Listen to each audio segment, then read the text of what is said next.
We'll continue to admit people as they come in, but it's a little after 10, and I know some folks are on tight schedules. So I'm going to go ahead and get us started. My name is Jen Carlo. I'm the Executive Director of the NEK Collaborative and very fortunate to be that. Welcome. Thank you so much for joining us. This is our 4th annual NEK Day at the Statehouse. In a few minutes, you're going to hear Senator Leahy say it's the 3rd, but that's okay. We all know it's the 4th. And this is an annual program in January each year designed to help the legislators, the senators and representatives in our NEK caucus connect with some of their most engaged and interested constituents in the NEK and vice versa. Like so many things, we've had to kind of restructure the event these last 2 years and take it virtual. But the bonus of that is that makes it really accessible to everyone in the NEK. And it also gives us the opportunity to record the session for those who are unable to join us this morning. So we had about 140 folks register, and we're really pleased with that, robust turnout. And we're very grateful to all of the legislators who were able to make it today. So thank you for being with us. Our Vista volunteer, Thor, will be with us all morning. And if you have any kind of technical issues, he's the person to see about that. And let's get started. Senator Patrick Leahy was instrumental in gaining the USDA's REAP zone designation for the NEK way back in 2000. And the NEK Collaborative is the backbone organization for the REAP zone. We'd like to acknowledge him and thank him for those efforts one more time. And we did invite him to speak to us this morning. Unfortunately, because of his Senate schedule, he was unable to join us in person, but he has been kind enough to record some comments for us. And so we'd like to play the senator's recorded message. Thor, if you could, please. Good morning. I want to thank you for inviting me to be part of your 3rd annual program for the NEK at the Statehouse. Now, I think most of you know how special the Northeast Kingdom is both to myself and to Marcel. That's where Marcel was born. It's where my mother was born. And we often seek out your corner of Vermont when we're in need of rejuvenation after a hectic session in Washington. Seems to be happening more often than not. But like many Vermonters, we treasure the remarkable combination of natural beauty and tight-knit communities the kingdom is celebrated for. Now, your events today are focused on informing the legislative agenda in Montpelier, where I was born, but the needs of the kingdom communities are front and center in my work in Washington as well. I strongly believe that enhancing life in rural Vermont is one of the keys to ensure our state has a real and a vibrant future. In the past year, we made one of the biggest strides in providing for securing that future with the enactment of the American Rescue Plan and the bipartisan infrastructure bill. Together, these bills are going to bring hundreds of millions of dollars to Vermont for broadband. And I think I'm the only U.S. senator who lives on a dirt road with an internet connection that's just as bad as the dirt road. I know firsthand that bringing broadband to every Vermonter is a matter of equity and economic necessity. With the resources I fought to secure with Bernie and Peter for the first time in our state's history, there's a plan toward achieving that goal. But also, in addition to common needs such as broadband, each of our communities has distinct initiatives. They can improve the lives of Vermonters. And as chairman of the Appropriations Committee, I restored Congress' ability to direct funding to these types of projects in members' home states.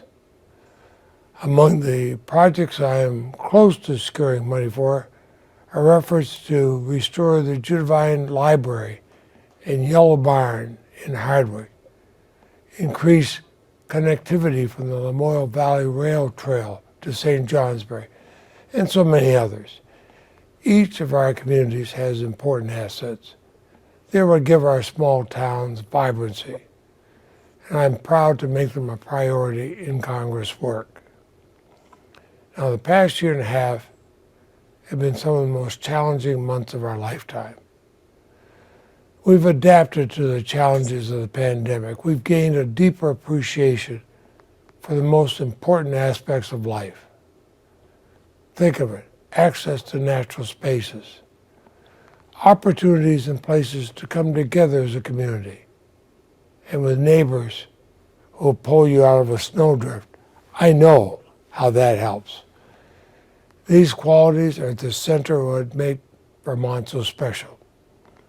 It's been the pleasure of a lifetime to fight to protect them in the Senate. And I'm proud to know that our work in Washington has made a difference in the lives of Kingdom residents. So I wish you all the best for a successful NEK Day.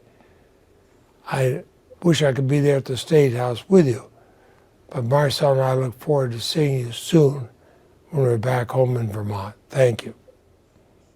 And many thanks to Senator Leahy for sending us that personal message. And once again, we thank him for everything he's done for the NEK and everything to support the collaborative over the years.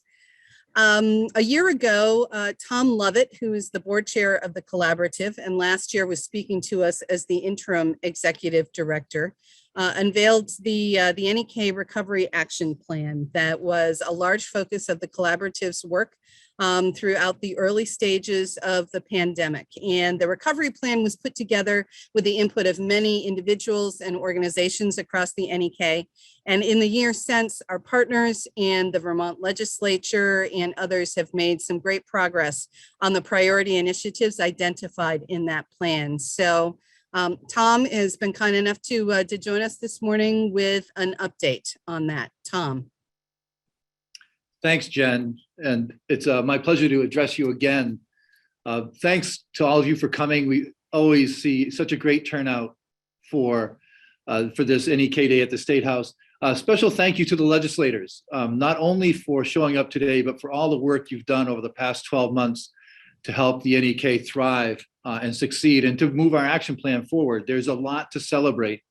It's hard to believe that it was just over a year ago that we were putting together this plan, which was a second one actually under Catherine Sims' leadership. We convened leaders, area leaders in the early days of the pandemic and reached out to different partners and organizations, and they had the first NEK recovery plan.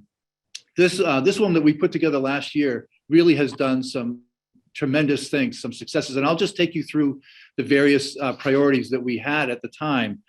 So broadband, which Senator Leahy highlighted, has made major strides. Our NEK Community Broadband CUD has completed a business plan and a funding model to launch a pilot that would connect more than 100 underserved households. They also formed a partnership to reach more universal service goals. And for coming attractions in this area of the plan, they will kick off their first major construction project this spring. If we move to housing, something that you'll actually hear more about later in this morning, RuralEdge has renovated 3 buildings in St. Johnsbury and has prioritized them for the homeless, those people experiencing homelessness throughout the Coordinated Entry Program and NECA. Their new avenue project added 40 units of affordable housing to the region, and they'll complete their Cherry Street project with 9 units prioritized also for those families experiencing homelessness. In education, again, you'll hear about NVU as a priority going forward later this morning. But thanks to our legislators, we have seen an increase in the number of families who qualify for subsidized childcare. And there's been more money put into the Vermont State College system to help ensure availability of affordable higher education for people in our region. Again, some work, the major work that they have in front of them going forward is to implement the pupil weighting factor study that will greatly impact and help our rural communities. In business support, you'll hear something later about workforce development, but as far as supporting NEK businesses throughout this pandemic, there's been a number of organizations working to help them navigate the recovery. The Vermont Small Business Development Center, one of our major partners, now offers no cost online workshops for starting a business and accessible 7-part video series for financial literacy for business owners. And last but not least, because Senator Leahy highlighted this, the vitality, the vibrancy of our community. Under community vitality, thanks to a USDA Rural Business Development Grant, we have started our project development initiative, funding 3 projects in communities that will be supported by those communities, but we have a project developer that helps see those through. As Senator Leahy said, all of our areas have distinct initiatives, and these 3 will be high impact, addressing critical needs. And also in this area, the collaborative is working to launch what we're calling our Community Weavers program to help build leadership capacity throughout the region. So as board chair and as past interim director, I can't tell you how much I appreciate our partners and our legislators pulling together for this region. We love this region. We have a lot of assets and resources. They're not widely known throughout the state. And so showing up today, supporting our region and the good work that you have in front of you, I just want to say thank you on behalf of the whole NEK Collaborative Board. Thank you, Tom. And I'll add my thanks as well to our legislators for their support of these initiatives and to all of the many NEK organizations and agencies that have made such wonderful progress on all of these important issues. So thank you for your support of our region. We are about to go into breakout rooms for the first of 2 times this morning. And this first round of breakout rooms is to highlight the successes that we've enjoyed over the past years. One of the role of the NEK Collaborative is to celebrate all of the wonderful successes and the positive attributes of the NEK. And we want all of you to have the chance to share what went well in 2021 in the NEK or in your own organizations or businesses. We're going to ask you to share liberally in the chat. There are a lot of people here today, so we're not really going to have the time to share out as much as we might have liked out of the breakout rooms. But we are going to save the chat and make it available to everyone after the meeting. So please, as you're sharing your successes, you're sharing the positive things that have happened in the NEK over the past years, please feel free to put that in the chat so that everyone can see that. Thor is going to put everyone into random breakout rooms, and our legislators will be in the rooms as well. However, we far outnumber our legislative delegations, so we won't necessarily have a legislator in each of our rooms. And so that's all the more reason, please, to share as much as possible in the chat so that we can all see it. So Thor, are we ready to go with our breakout rooms? Good man.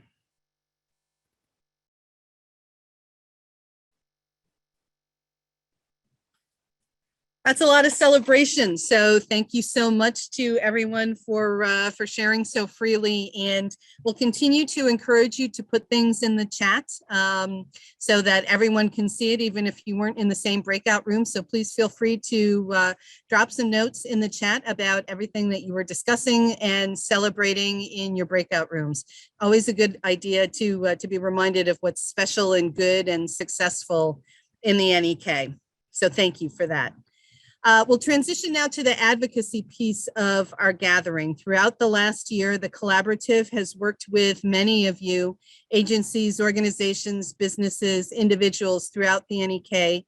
We brought people together, including many of you folks here at our fall program, NEK Connects, through our cross-sector convenings throughout the year and through our work with many partners on various projects. 5 main priorities really resonated with us through 2021. Some of them were carryovers from 2020, and some of them were new, emerging from the work we were doing with our partners. So this morning, we've asked 5 NEK leaders to speak with us about these priorities, and I thank them for their participation. And since these are all really engaged and passionate leaders in their fields, I'm also thanking them for the hard work that they've done to distill all of their comments into just about 3 minutes apiece of talking points. These are big topics, big concerns for residents of the NEK and elsewhere. And there's so much to be said about all of them that is no easy task. So again, we'll encourage you to use the chat as much as possible. And while we won't have time to field all of the questions that may come up, we'll save the questions and the comments for our speakers and our legislators. And to the legislators who are with us today, if you'd like to ask our speakers any questions, we'll give you that opportunity after each one speaks. So our first up is Steve Wright. He's the president and general manager of JPEAK. And Steve, you're going to talk a little bit about workforce challenges this morning. I'm going to talk very quickly too, Jen. You told me to do that, and I will be as brief as I can. First of all, thanks to my colleagues and fellow board members of the NEK Collaborative, as well as the legislators and the citizens of the NEK that are on the call today. At full employment here at J, we're about 1,500 staff members. That's a mix of seasonal and full-time folks, and that's grown from a low of about 250 people total when I started here back in 2004. And as we talk about workforce at sort of a macro level, so much of what my colleagues are going to talk about today connects directly to workforce, and it makes sense for me to talk about it, the workforce here in the state as a single organism that's impacted by multiple factors. And while we're all supportive of the governor's plan on spending around $10 million to actively recruit workers to move into Vermont, there are incremental pieces that have to come together to make the transition of those potential workers into the state a success. And first and foremost, that labor force, presently has the upper hand in a way that hasn't been the case in about a half a century. And as a result, workers not only have their pick of the companies that they'd like to work for, but certainly the states that they'd like to live in, and even the areas within those states that are best suited to them. So in order to be competitive, these are the things that we have to sort of work towards. Case in point, the recruiting that I was part of for our company this year saw us very early on in the process losing qualified employees to other employers and other businesses and regions that had more accessible housing stock. Now, we pivoted very quickly here and took 50 of our 2-bedroom retail units out of rental stock and used it to house our employees. But this is going to cost us somewhere between $15,000 and $18,000 per unit in order for us to do that. And it doesn't take a hell of a lot of math to show that it's not really a sustainable approach over anything other than the extreme short term. The housing stock outside of our own walls here simply doesn't exist. It's not that it's necessarily prohibitively expensive, it just isn't there. And along with the housing, the workforce needs access to affordable childcare to solve that problem. We also looked at ourselves here at JPEAK for the solution. We reserved 80% of our daycare spots that we have here that are historically set aside for guests, and turn those spots into deeply discounted spots for employees. Now that allowed us to lock in frontline employees in many cases that needed access to that daycare. Again, that works in the short term, completely unsustainable across the long term, because those are retail guests who are not coming to JPEAK because there simply isn't the childcare for them, because it's being set aside for our workers. Again, outside of our walls, daycares are full, and the path to becoming either a fully licensed daycare facility or a provider are obtrusive, and the options are simply non-existent for what few spots do exist, and they're priced in a way that makes it out of reach for most of the workforce. After housing and childcare, we're left with other realities that are real hurdles. There needs to be more effort put into marketing the trades. We've all talked about that. And I'm talking about things like heavy machinery ops, HVAC maintenance and repair, engine repair, electrical techs, and the like. These positions can be presented not only as a path to higher wages earlier in somebody's career, but also having the flexibility that this workforce is certainly demanding in the environment that we're presently in.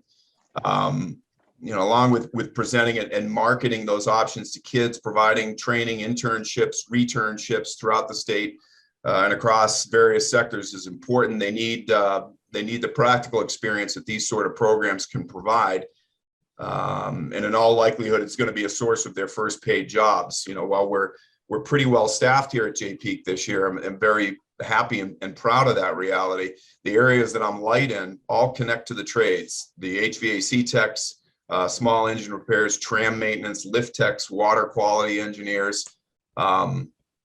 You know, to that, and anybody on this Zoom that knows anybody in those areas that I've just mentioned, they can simply call me and tell me what they'd like to make, and I will hire them at that rate tomorrow. That's an aside.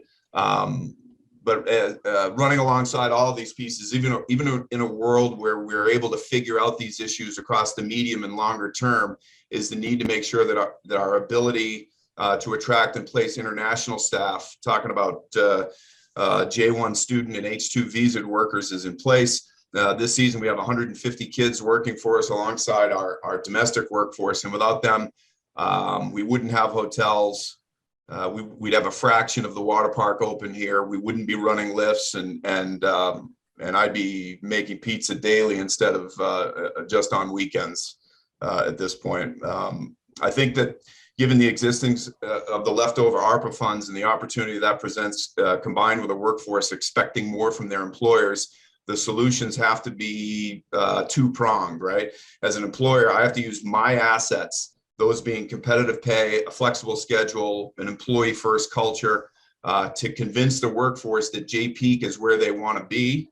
But here in the farthest reaches of the state, it's critical that the state itself becomes that other prong towards motivating the macro growth of our workforce by strengthening and improving those pieces that I mentioned, and that my colleagues are going to talk about going forward today. I do appreciate the opportunity to talk about this, though, and I look forward to getting past the conversations and getting into the solution making that I'd love to be a part of. Thank you so much, Steve. Really appreciate that. I'm wondering if any of our legislators have any quick questions for Steve before we move to our next speaker.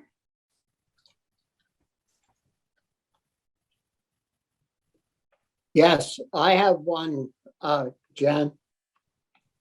Please go ahead. Steve, last year I had quite a few conversations with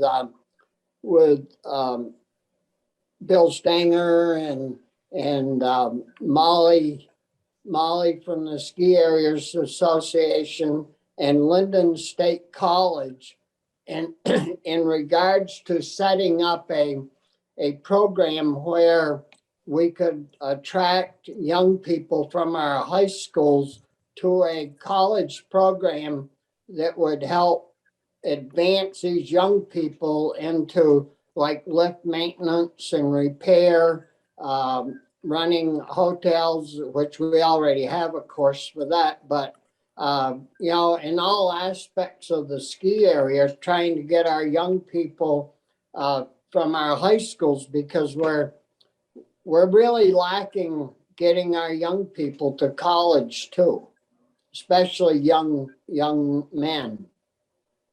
I'm wondering, has Jay worked on that recently, or have you been in contact on that? I have. Thanks, Senator. Yeah, I'm on the board of the Vermont Ski Area Association, and it's something that we've been working aggressively on, establishing that program and trying to spread it out throughout the state college system. And I think it's going to be a source of great, like I had talked about, internships, returnships, a great source of employees to potentially pick from.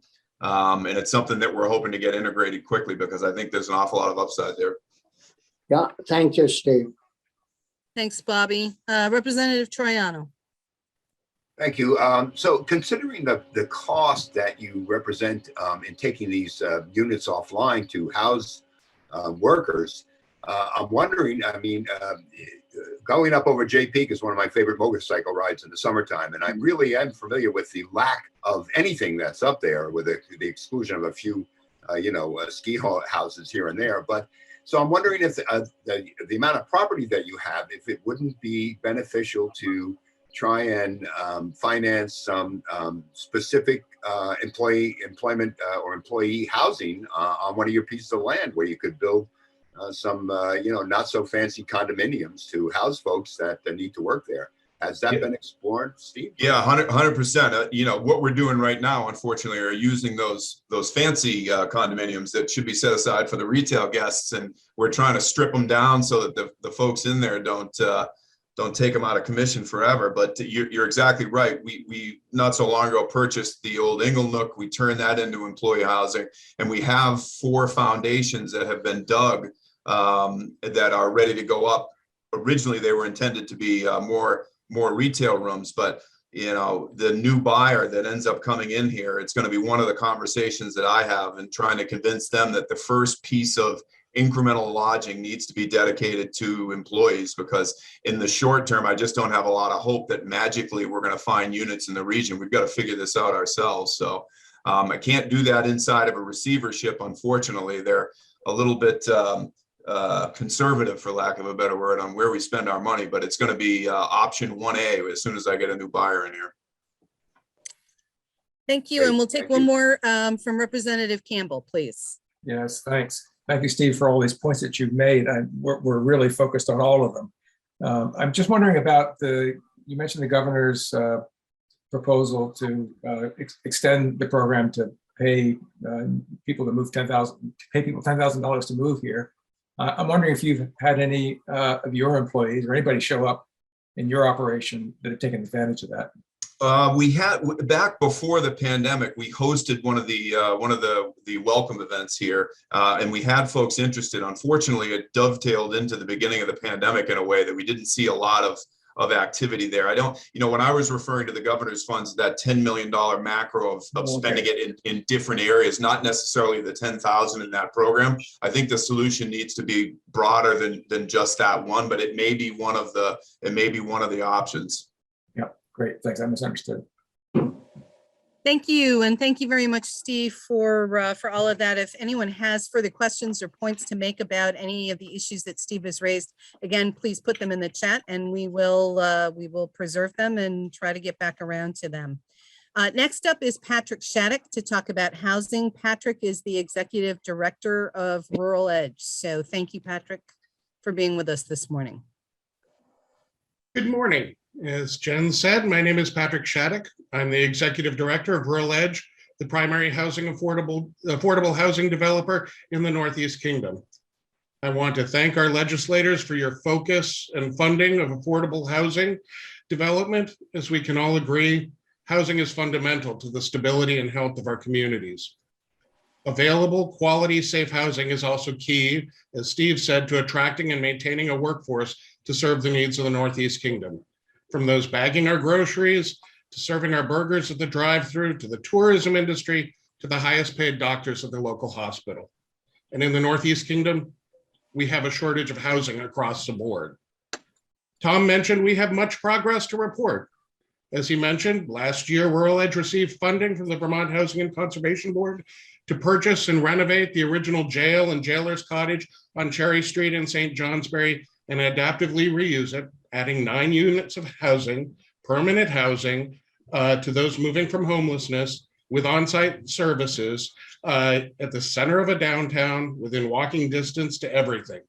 Our construction is nearing completion and we expect to be occupied in the next 60 days.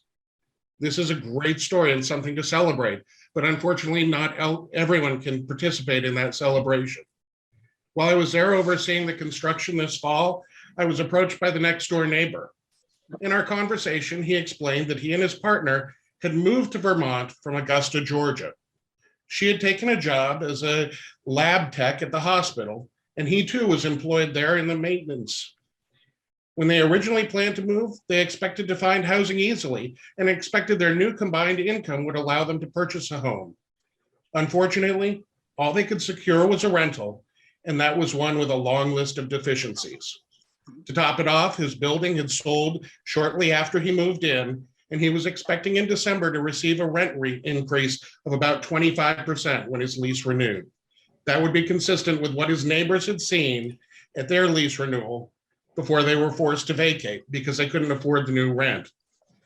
We discussed their situation, and I pointed out that while most of our rental units wouldn't suit their needs, our home ownership center was a real option for assistance, and I encouraged him to contact us.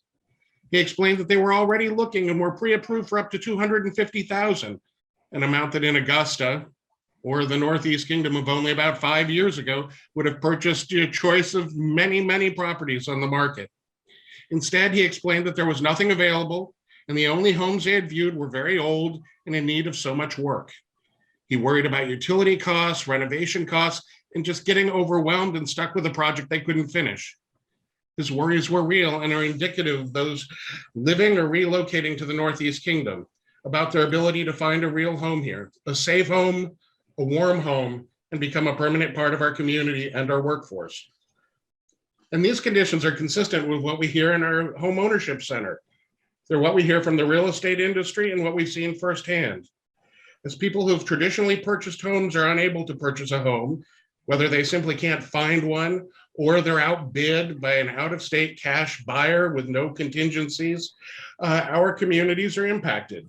Residents who would move from rental to home ownership are unable to do so. So those units they would free up are unable to be placed on the market. We hear from older residents that they hear that now is the time to sell and their houses could be available for new homeowners, but there's no place for them to go, no rental for them to find. Those moving to Vermont, attracted to the jobs, opportunities, natural beauty, and values of the Northeast Kingdom, either conclude they can't or they face extreme challenges with housing. To move forward, we have to continue to confront these challenges as we're doing. And as a collaborative, we're very clear as to what we must do. We must work collectively to meet all Northeast Kingdom residents' basic housing needs. We must invest in housing that serves the diverse incomes of all Vermont's existing households and those who could move to the state as new hires. We must invest in new and rehabilitated units for rental and home ownership and increase access to home ownership. There's been such a focus, and it must continue, that we must increase the availability of appropriate emergency shelter and housing for those moving from homelessness and assure that the housing includes necessary supportive services. We must have buy-in and participation from the private sector, and we must ensure that funding is available for small communities which have older available housing stock but lack public water and sewer infrastructure, which limits continued or expanded use of these properties. And we must make sure that adequate funds flow to the Northeast Kingdom so that we can do that. Thank you. Thank you very much, Patrick. Do any of our legislators have any questions for Patrick? Bobby? Yeah, Patrick, this past week, we got word that RuralEdge was thinking of buying the former Sacred Heart property in Newport. I think that's going to turn out to be a great, if you go through with that, it would be a great deal, good deal for our northern Vermont area, at least. There's a lot of room there for additions. And, I think that if you make that work, it's going to be great for our area. And the other issue I just wanted to mention quickly is I was speaking with the manager at Cabot Creamery, and they were saying that they're having the same problems that our former speaker, Steve Wright, talked about for employees. And you take a place like Cabot, they have 200 acres, and that the boss said that he'd be willing to, put some land into housing for employees. And Steve mentioned the same thing at Jay. So I hope that RuralEdge moves forward with projects like that, where the price of the land a lot of times drives the value of the total property out of sight for our working people. Thank you. Well, thank you, Senator Starr, for all of your support of housing and our work. To speak to that, we certainly hope that we can get site control of the former Sacred Heart site. They're hard negotiators. Had a long call on Friday, so hope we can do that. But as you said, it's an important site. It's a large site. It's a challenging site, but the opportunities are fantastic. It's got public infrastructure. It's adjacent to the downtown. We want to make sure that what we develop there creates a healthy community. We know Newport has a disproportionate share of very, very low income households. So what we would look to do is to expand that neighborhood, add rental, home ownership, make sure that whatever we do helps to strengthen the community as well as provide necessary housing units. So we're very excited. We're also pursuing a property in Newport Center. And we would look to partner with anyone who potentially has land to donate. We know that there are opportunities. As I mentioned, some of the challenges with infrastructure and having to develop water and sewer systems, especially if we have to develop our own water system, and the ongoing maintenance and oversight costs of that are really significant. And we also want to make sure that new housing that we develop is connected to communities so that the residents can be part of the total community, the larger community, and not isolated. So those are all considerations, but things that we look forward to investigating, and we sort of are looking across the kingdom every day. Yeah, thank you. Thank you, Patrick. Do any of our other legislators have a question for Patrick?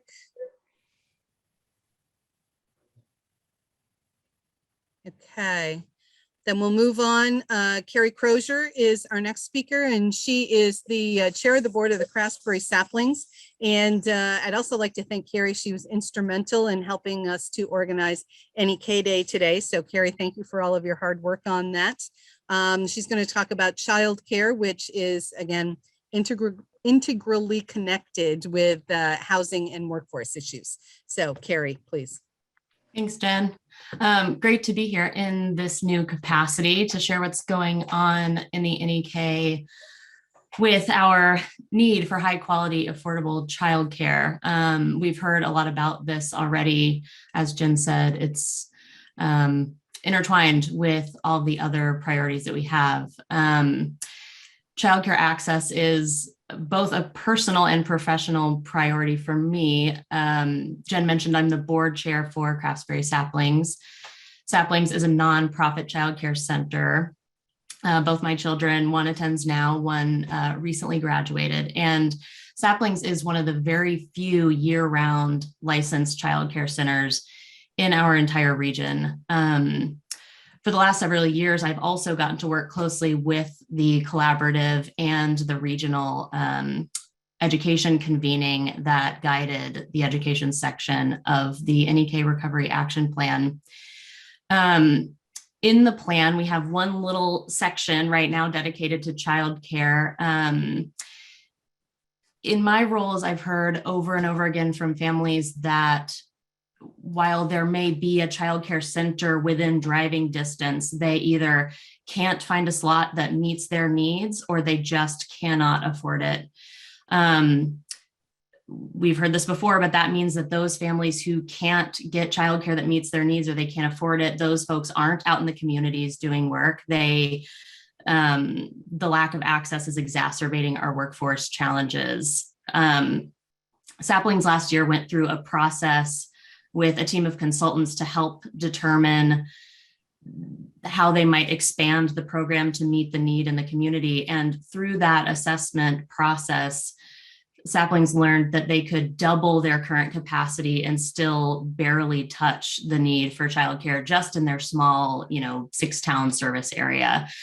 So that's striking. But then at the same time, despite the incredible demand, early childhood educators are seriously underpaid. It is so hard to find qualified staff who stick around when, according to Vermont's Joint Fiscal Office, their median salary is below a livable wage per year, which is alarming. Having kids in childcare, I want those teachers, I just want everything for those teachers. They're showing up. The last couple of years have been scary for a lot of folks. We're trying to keep kids safe. We're trying to keep them in a quality system while parents are working.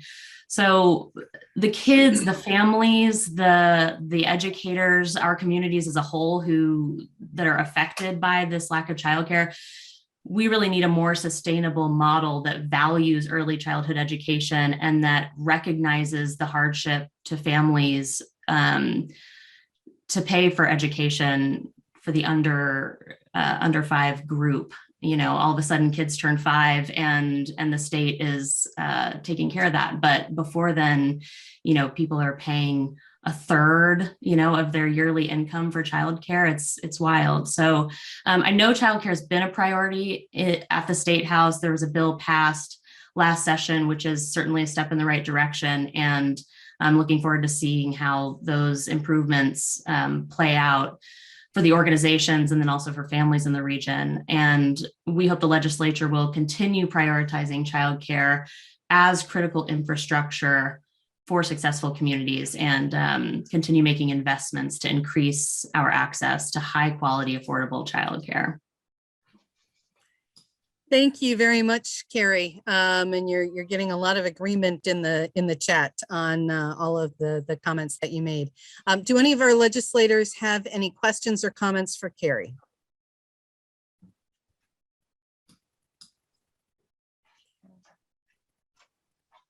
All right, we will move forward then.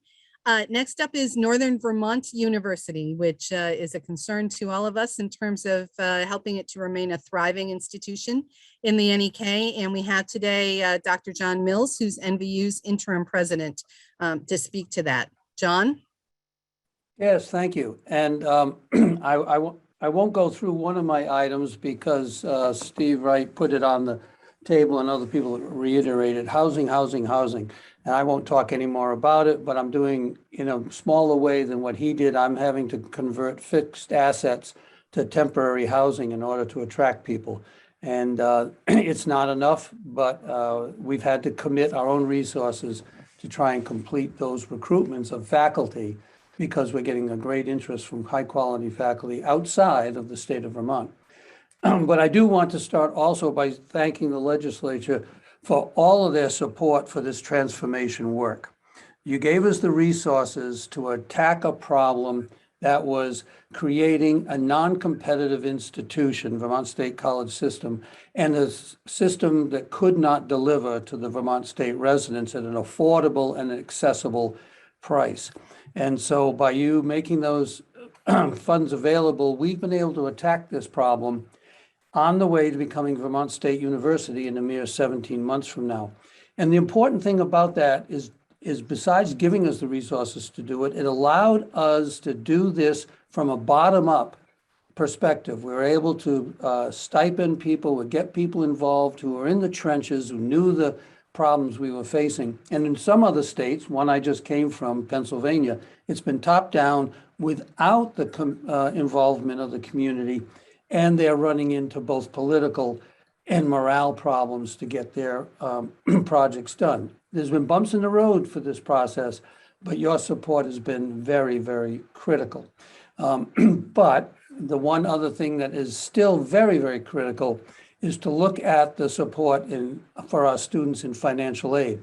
And a perfect example was the money you gave for the critical occupational scholarships. Students jumped on those.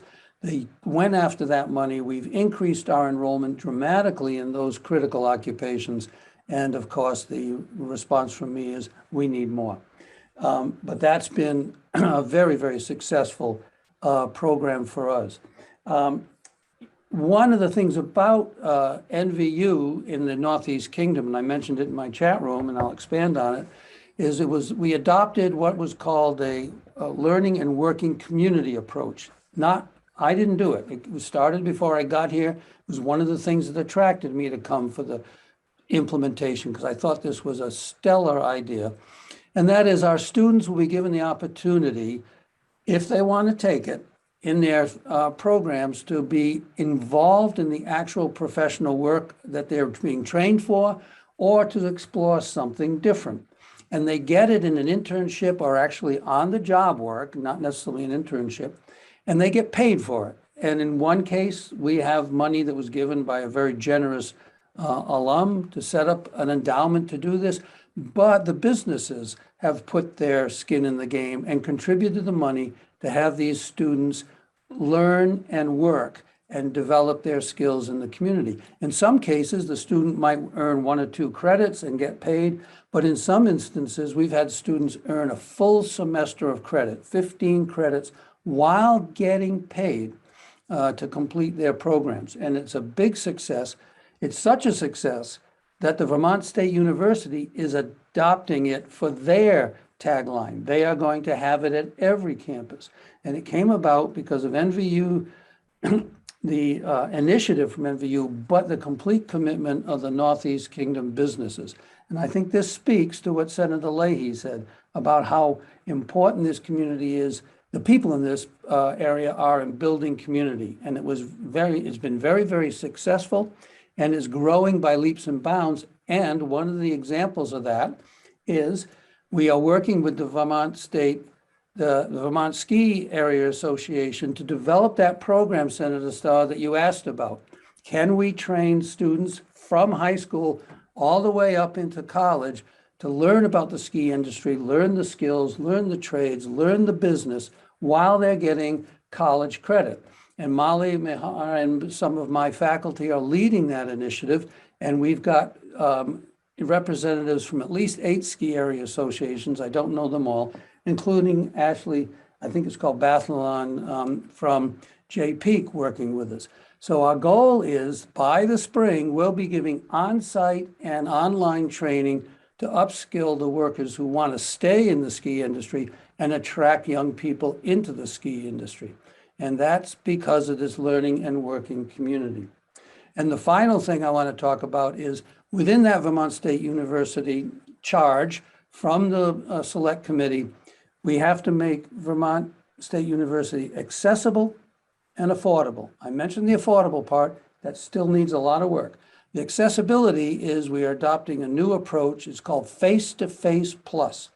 And what that means is, no matter where you are in the state of Vermont, if you want to be involved in a program at Vermont State University, whether it's centered in NVU Linden right now, or Johnson, or it's at Castleton, you can take part, either being at home and working from home and taking classes in this hybrid model we're proposing, synchronous and asynchronous, or if you want to be a residential student and have the full college experience, you can do all of it within that same program.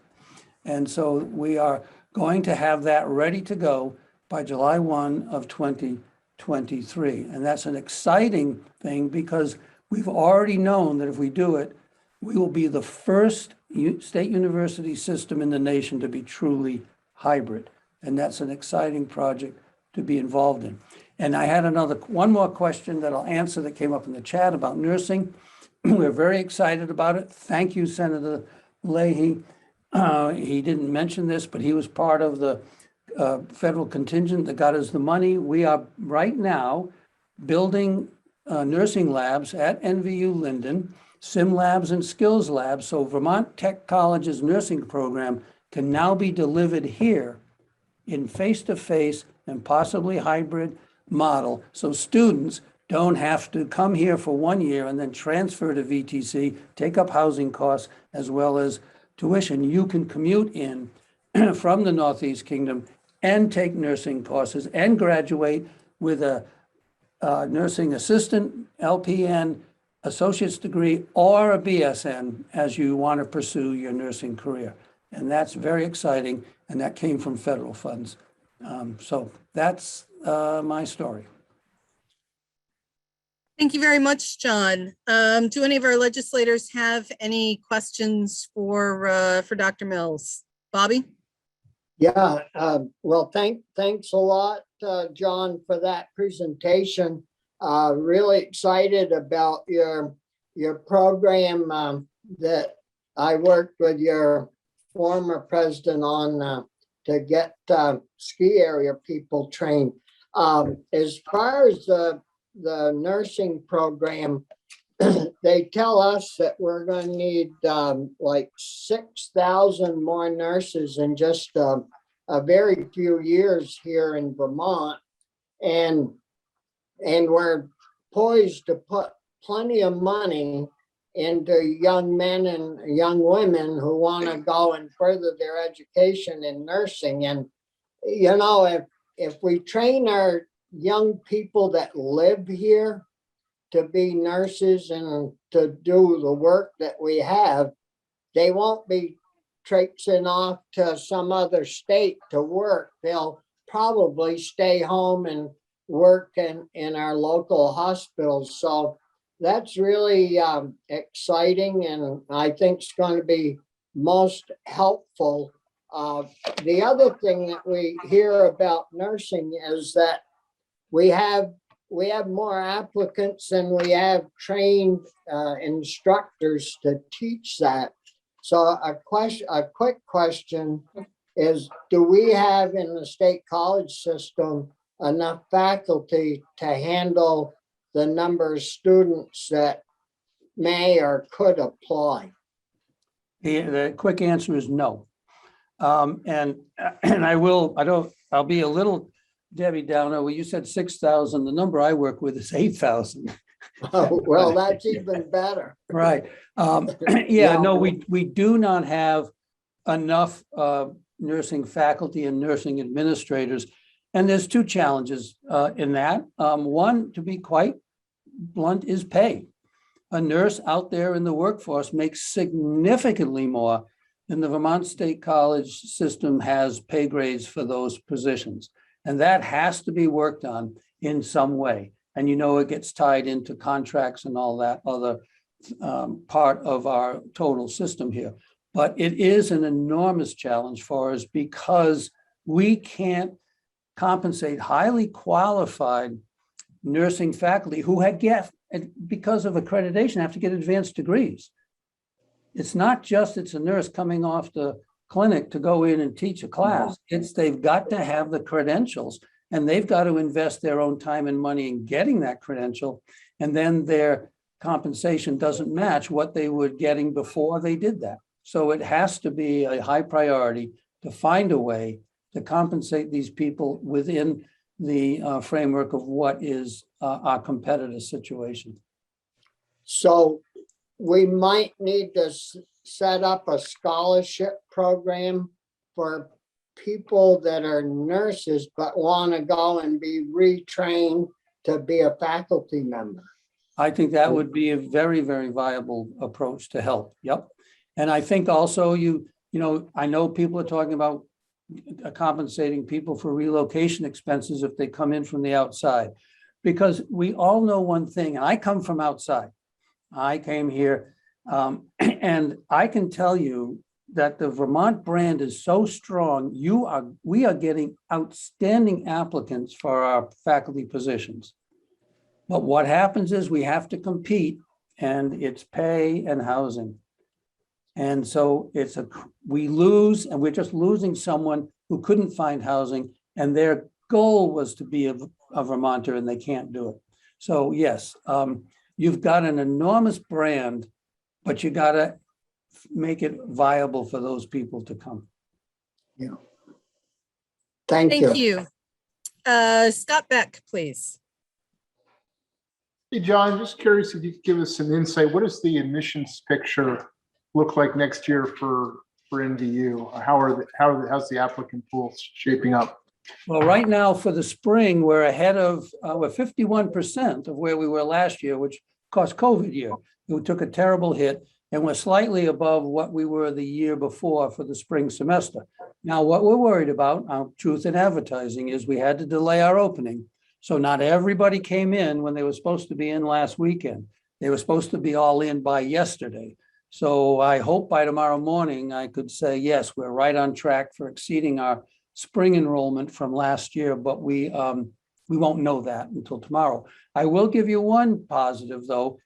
In our NVU Online, we're significantly up in enrollment. Those classes have started, and the major driver for that growth in NVU Online is in the programs where you gave money for the critical scholarships, occupational scholarships. That's where the enrollment growth has been the greatest. So if we support these students, we can get them. For the fall semester, it's early. We always say that until we start sending out financial aid packages in March, and we're tracking slightly behind last year in deposits, but we're going ahead in applications.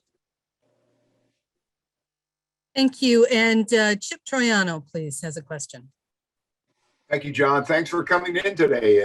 You and I had met when we were invited up to Linden and heard about your new outdoor program. So it's just a comment about, putting programs into place such as nursing, and the outdoor program that you presented at that event are just things that we need to keep reinforcing as far as new programs and ways to attract new students to Vermont and to the Northern State University. So I just wanted to commend you on some of the work that you've been doing, and thank you for coming today and putting this presentation out. And I certainly am hoping that the nursing program will be effective in an attempt to put more nurses in our workforce. And I speak as an alum of Linden State. Thank you.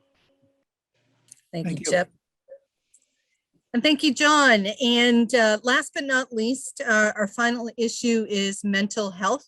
And we have with us Joseph Forscher, who is the Chief of Behavioral Health for NEK Human Services, to speak to that, please, Joe.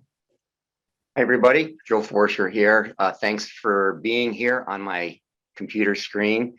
I am a recent transplant to Northeast Kingdom, Connecticut guy by trade, but came here most recently via Wyoming for some reason that I won't get into now. So I'm going to be a little bit different. If I can share my screen for a second. Jennifer, is that it? Yep. Great. So watch. So I'm going to do this in front of everybody and make sure that I get it right. How's that? No pressure. And let me know if you guys see something. We do. Great. Yeah. Okay. So our goal is to meet the needs of the community, kind of simply put. I don't want to just draw your attention to the one sentence on the bottom there, including upstream services.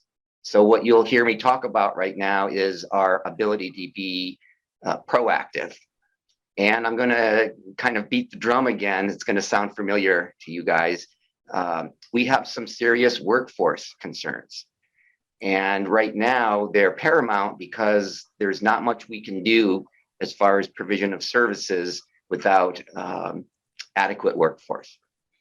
And this is the refrain that you've heard before. We need to be competitive. And we are looking to get some more support from states so we can attract and retain staff. And here's a brief overview of how this impacts our service delivery. Let me just move that. And so it's probably not a surprise that if we're not proactive because we don't have any staffing, we become reactive. And in our business, when we become reactive, small issues can become big issues. And when small issues become big issues, they turn into a crisis. And this cycle repeats itself, and that is counter to what we do. Philosophically, we want to reduce that crisis cycle. And here's a quick commercial from Walmart. I was there yesterday, and you can see that I can go there and stock shelves overnight if I wanted to for $19.50, which is about $3 more, believe it or not, you guys, than our starting wage for our staff that work with a lot of our clients. So I just wanted to put it out there. Nothing against Walmart, you guys, but That's where we stand. And so our needs, you know, I was going to say simple. They're, I don't think simple is the right word. They're very, we need the basics. We need the ability to provide proactive interventions. We need the ability to connect proactively with our at-risk youth in our community. And that covers a lot of ground. By the way, with COVID, past 18 months, you guys know, has been very challenging, especially for school systems and our youth. It would be inconceivable to me a long time ago when I was young that we'd have to go through this. But I believe that what's coming down the pike, actually, once we get past COVID and see it in our rearview mirror, we will actually see more of the trauma coming to light. And we need to be more prepared to intervene. And then we need to increase our ability to support folks in the mental health crisis. And when we're able to do this, and it all hinges, by the way, on hiring and retaining staff. Let's return to the cycle. Then reactive becomes proactive. And then proactive becomes prevention. And then prevention equals an increased quality of life. And that's really good business, to put it kind of sort of a fine point on it in some ways. We are looking to get back in the right direction. So thanks for letting me talk for a while. I'd certainly be interested to hear any questions or comments.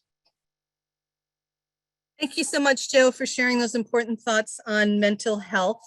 We are getting a little bit short on time, I think, you know, for all of the good reasons that we've had lots of dialogue and some good questions back and forth with each of our speakers. So I think if it's okay, if anyone has any questions for Joe, if you could put those in the chat and we will make sure to get some responses for you.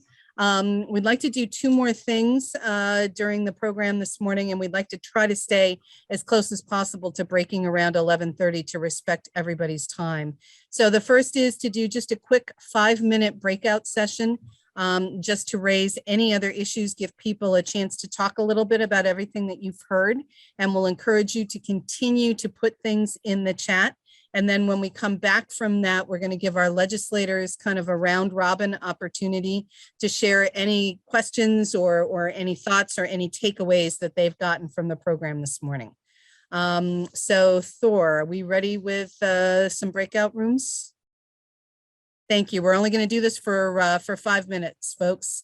So please be prepared to put lots in the chat. I feel like I'm on the Enterprise and I just get beamed everywhere. Jen, they don't even give us a tell us that where you're getting cut off, boy. Mid-sentence. Welcome back, everyone, and thanks so much for hanging in with us for the entire program. This has been wonderful with so much great information exchanged. And I should mention that we will be doing some follow-up. We will be distilling some of the comments and some of the information that's been shared, including some of the information from the chat, and sending them out to folks, including all of our legislators today. I should also mention that even though some of our legislators were unable to join us today, we've been in contact really with all of them. And Senator Kitchell, for instance, sends her regards. She's at a meeting of a state mental health board this morning. So she was unable to join us here, but she's busy working on some of the issues that we've raised. Representative Marcotte is working. He has his own workforce challenges in the small business that he owns. And so he's out living some of the same challenges that we're discussing, but he's invited testimony to the committee that he chairs. So I just want to acknowledge all of our legislators in the NEK caucus, even those of who were unable to join us today, and to stress that we're absolutely in contact with all of them. Please continue to share your thoughts in the chat so that we can include them. I'm seeing lots of housing in the breakout rooms. And this is the opportunity for those who are with us, and a few have had to sign off for other obligations. but for the legislators who are with us to share perhaps just a quick sentence or two of takeaways about what are the main things that you've heard this morning that you're going to take back to your legislative work. And Bobby, honestly, you're on the screen. So let's start with our senators, and we'll start with Senator Starr, please. Yeah, well, thank you, Jen. I didn't write any notes down, but our panelists certainly brought up some interesting issues. I think from housing to daycare and childcare to which we're putting money and additional money into all of those issues. The housing issue, VHCB, Vermont Housing Conservation Board, Gus Seelix, director. They've got millions and millions, they have millions and millions of dollars to put into housing, from labor housing to affordable housing. And like I said, we in appropriations have been very generous putting money in there. Our child care issue is in about the same shape. We need to put certainly more money into that. I really, I didn't mention it earlier, but we have put already, the governor put in $5 million more for our Vermont state colleges. And it sounds like John's got things pretty well under control and doing a good job. I know the instructors, the faculty members is a real issue in Castleton as well as at VTC. And, I think we need to do more work on that. In one of our breakouts, we talked about our 28 organic farmers that lost their markets, and we've been working with Stony Fields Dairy about picking them up, and I think that conversation is going very well.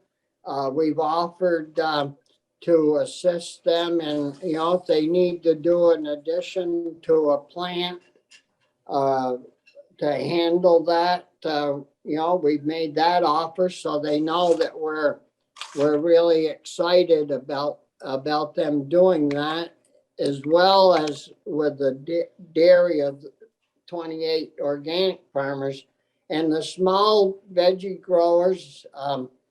We're setting up more money for the farm to school program, where farmers can sell their produce directly to the school and get paid for that. So we should be putting that money, adding it to the supplemental budget.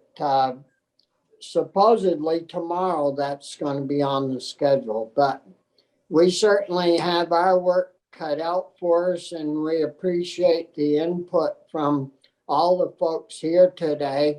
And don't be shy. Send us emails or contact us any way you'd like when you have a concern, or if you want to offer a suggestion. We all work very well together from the kingdom, and we've kind of learned over the years that if we don't hang together, we're going to hang separately. So we do work well together. Thank you. Thank you, Bobby, so much.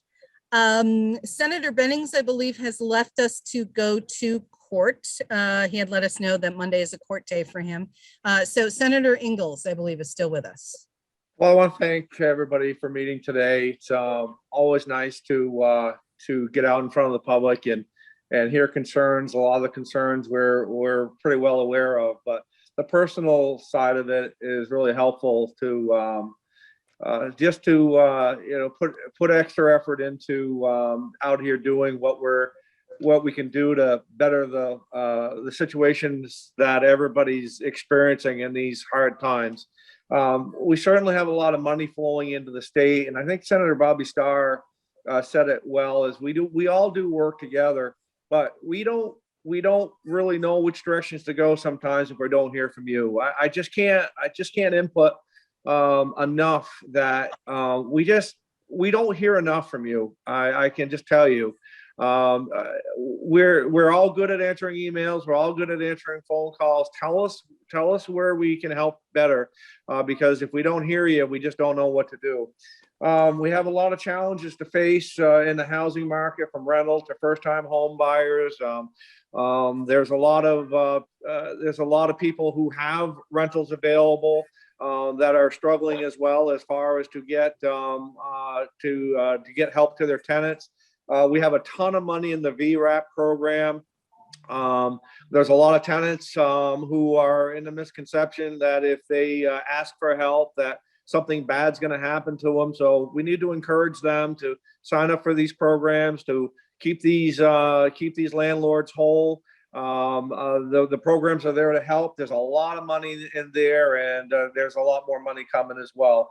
Workers in the state, we need to focus more on trades. As you can, when you talk to people like Steve Wright up there, who's willing to throw out any type of money that could just to get somebody to come up there and help them through their hard times. I think we lost 60,000 workers during the pandemic. We don't really understand where these people have gone. But when you take out that type of people out of our workforce, there's opportunity out there for everybody to go out there and to, as they've pointed out, the pay's gone up drastically. We were talking about a $15 minimum wage, and I don't think that you're going to start very many places under $15 an hour. And some of the places that are at them, we need to get those dollars up as well. Inflation is crushing everybody right now. We didn't have enough time to talk about it in our first chat, but we're starting to get into it. All you have to do is walk through that grocery store and see really the struggles that people are facing right now. As I was saying, is that, yeah, we can live in substandard housing sometimes for a short amount of time. We can go without an automobile for a short amount of time. But we can live on unemployment for a short amount of time, but when you don't have enough food, that is something that we can't live with. So we need to really focus on that and make sure that people are being taken care of, and that they're not going hungry. But I'll leave time for everybody else. I really appreciate everybody that took the time to show up, and please let us hear from you, because we can only do with what we know about. Thank you. Thank you, Senator Ingalls. Representative Scott Beck, please.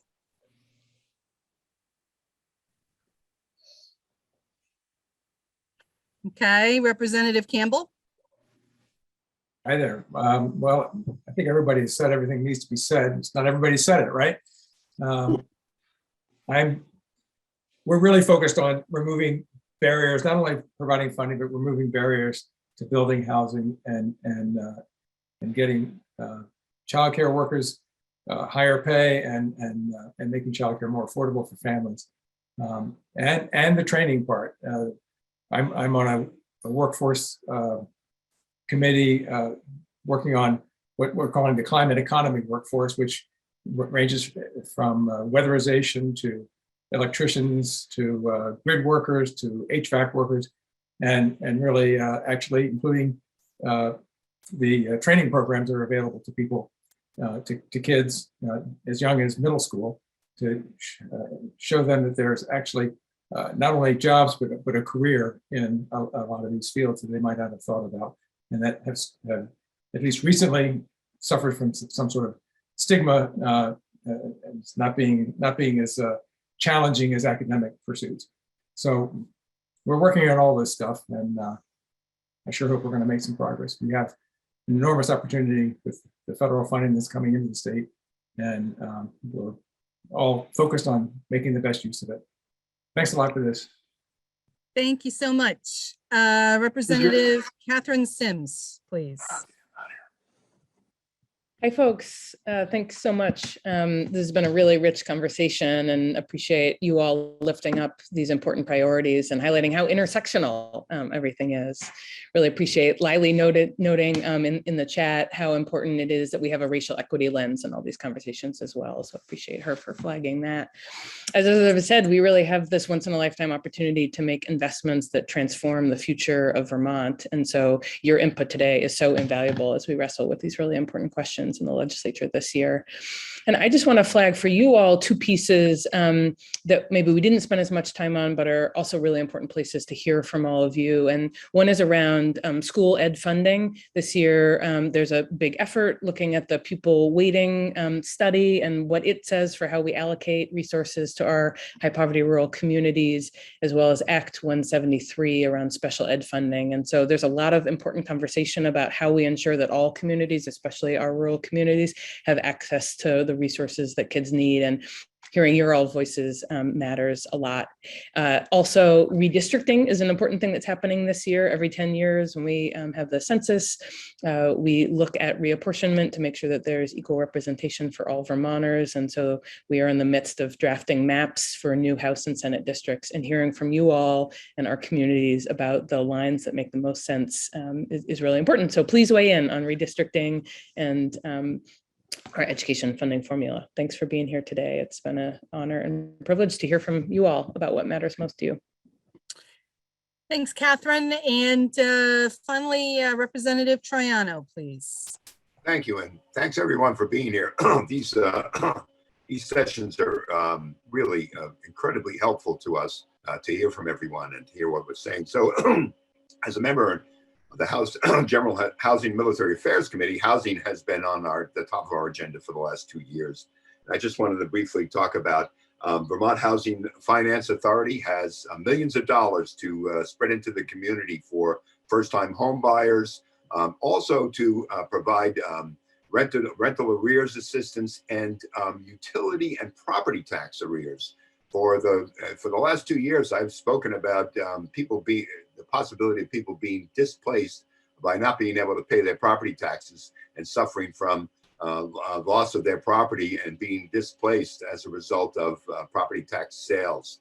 So that money is available.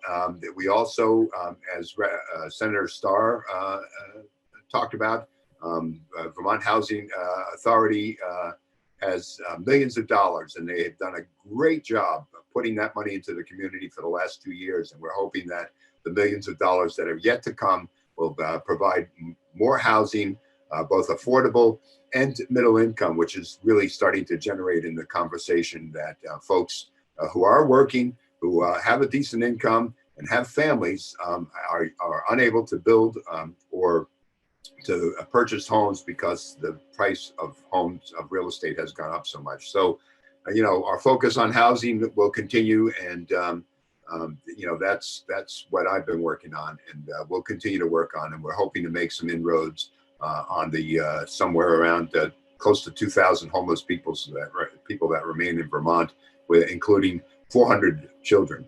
Thank you. Thank you, Chip. I've been watching the list of participants. Are there any other legislators who are still with us who have not had a chance to speak? I know several had to jump off for other commitments. Anybody? We don't want to miss anybody. Okay. Then we can wrap this up. Again, thank you so much to all the members of the NEK Legislative Caucus who were able to join us today, and with whom we've been in contact both before and after. And thank you so much to all of you who have come out this morning to share your thoughts and listen to what everyone else had to say. It's been a really robust conversation, lots of good issues on the table. We will continue to bring people together to do our cross-sector convenings and to do other things across the kingdom to continue to raise these issues and to find collaborative solutions. We will be following up on this, so please look for some information from us coming out of this wonderful event today. So happy NEK Day to all of you, and we're so glad that you were able to join us. Thank you so much.